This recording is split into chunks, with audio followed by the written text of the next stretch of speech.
came on, and Dane Swan got smashed in his first contest, and he's in trouble, Dane Swan's. Bad news for the Pies.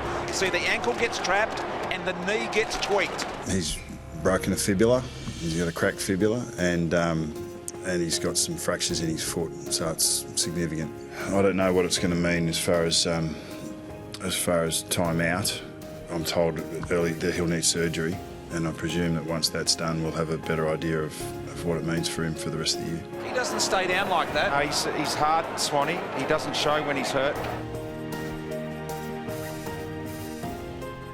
Well, it was the last way we wanted to start the season. Dane Swan lands awkwardly on his leg, and that was the last we saw of him for the night. Welcome to The Agenda. I'm Michael Christian, and with me is Jay Clark from the Herald Sun. Not a great night, Jay. In fact, Nathan Buckley said post-match, no redeeming features out of the match. Do you agree? It was super disappointing, Chris. So you think coming off an undefeated pre-season against the younger Sydney side, I think we had high hopes for the Pies in this one, but really from that first clearance, it was Parker to Jack, went forward, Franklin kicked that goal. It was one-way footy from the very first bounce, Chris. It was a night from hell from an injury standpoint. We'll talk about Dane Swan in just a moment, but there were lots of other concerns. This one from Alex Fasolo, I'm not sure how he got up and was able to walk from the ground. That looked so bad. Well, one of those absolute horror landings, really, where he did land on his head. Just very thankful that he hasn't seriously injured his neck. Of course, another high hit there, and on the bench, Jared Witts. Didn't probably have a great game in the first half. They went to cloak in the second half. But the Swans really continued to that route, and as we see inside these centre clearances, these contested possession situations, it was all runway running. Nathan Brown, very disappointed on the bench. He's got some hamstring tightness, Chriso. Watch him throughout the week. Well, the worst injury there, no doubt, was to Dane Swan, and we're not quite sure. We'll get an injury update with Neil Baum, all thanks to Blackmores, a little bit later this afternoon, but it doesn't look good. A broken fibula, a broken ankle. He'll go and have surgery, and who knows, Jay, how long he'll be out. Well, you'd think just looking at this in the early reports, it's possibly 3 to 4 months, you'd think best case scenario for Dane Swan. We'll get the official update from Neil Baum later. Look, we hope to see Dane Swan back playing again, but this could be his last season, so there's definitely a question mark there. That foot looked pretty ugly, didn't it? Very ugly, the way it sort of flipped up like that, just a horror incident. Well, they were certainly fantastic, the Swans. Let's take nothing away from them. Their pressure around the ball was incredible, and they're able to really push Collingwood into lots of mistakes, and I think that was the key part of the game, their pressure. We just couldn't cope with it. Absolutely. I mean, you look at Collingwood last year, ranked 5th for contested possession and clear and defensive pressure, I should say, Chris. So this is their bread and butter. But they were really smashed in that area by the Swans. 2 examples very early, which I picked out. Jake Lloyd had the ball skip past 4 Collingwood tacklers. De Goey, Fasolo, Williams, Gold, completely brushed past them, went out the back and scored inside 50. And another Darcy Moore missed kick.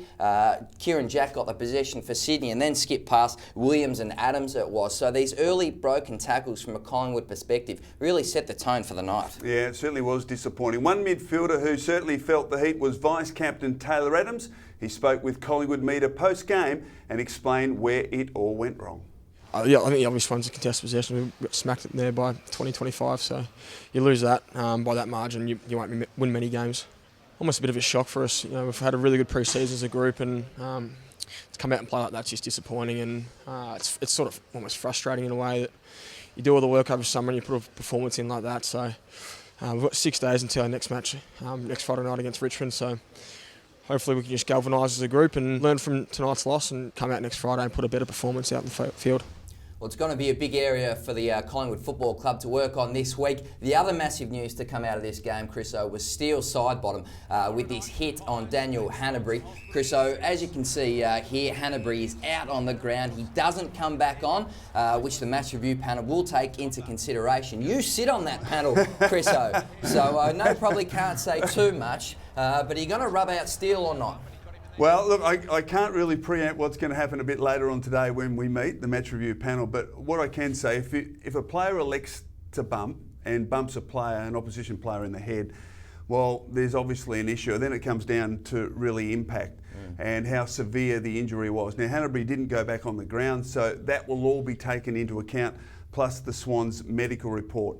So I can't say at this point, Jay. We'll meet a bit later today, but certainly going to be interesting. He is on report, so it is one incident amongst a whole rash of incidents across the round that we'll be looking at. To me, I think that's minimum one match. I think careless, high, medium, maybe 2 down and 1 with an early plead. So with side bottom and also the other injuries that we've already discussed, it means that we need some replacements. Now, the VFL were in action on Saturday afternoon. There are a number of players that I'm sure will be really closely looked at for selection against Richmond.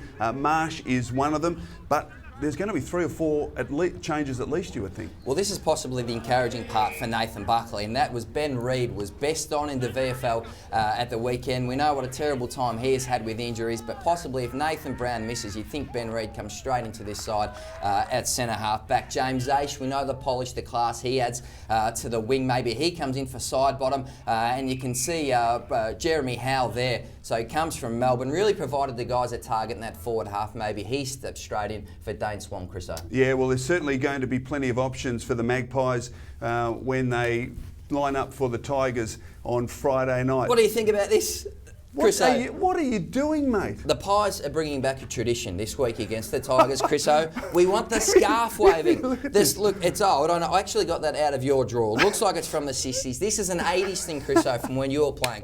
Collingwood fans, get your scarves out before the bounce and wave them around because you've got a chance to win a brand new Holden, Chriso. The club is going to focus in on a couple of fans and pick out one lucky Collingwood Magpie who is waving their scarf. This old thing. We want that back. We want to bring back the tradition of the scarf waving before the first bounce, Chris. Well, this is yours. You can do it before the bounce. You've got to do it at half time if you want to win the car. Right. So take your staff along. MCG Friday night against the Tigers. Wave your scarf at half time, and you could be driving away from the MCG with a new Holden. Now, one of our regular features, Jay, is going to be our Monday moment.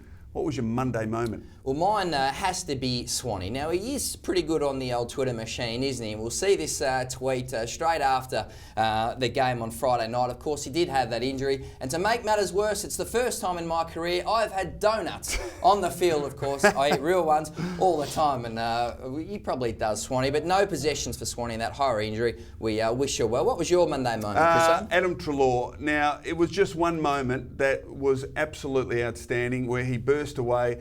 Final term, got clear, showed so much composure and was able to deliver and finish. And I reckon it gave all Collingwood fans a bit of an insight. Look at the acceleration there of the composure and the finish.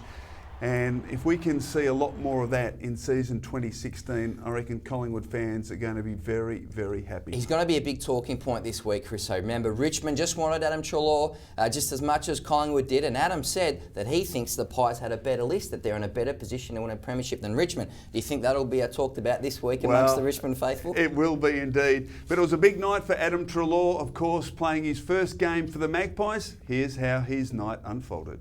I'd like to present Ads with your first game jumper, mate. You've been a credit to yourself, your family, and this football club's lucky to have you. What you've brought in the short time that you've been here is fantastic. I think everyone would acknowledge that you've given all of yourself, and that's all we can ask. So tonight, just play your role, do your best and have fun, mate. Cheers. Well, here he is coming onto the ground, and look, it's such a big thing. You talked about the fact that Richmond chased him really, really hard. He chose Collingwood, which I think we're all grateful for, but here's the acceleration. Now, the fact that he's got so much speed and that he runs at the defence causes opposition teams so many concerns, and hopefully we're going to see a lot more of that during the season. I think it really changes that midfield dynamic because you've got Pendlebury, Adams, Greenwood, De Goey obviously, but as you said, Treloar's got that pace, that acceleration and burst. He hits the scoreboard in modern day footy, and this weekend in round one we saw teams kicking big scores. You need your ball movers hitting the scoreboard. That's exactly what Adam Treloar does. Big night Friday night. Can we do it? I think they've got to bounce back. Big week on the track. The leaders, the coaches, they've got to get the group up. Get that spark back, Chriso. Well, that's all for the agenda this week. I hope you enjoyed the show. Make sure you join us next week for another edition of The Agenda. Goodbye.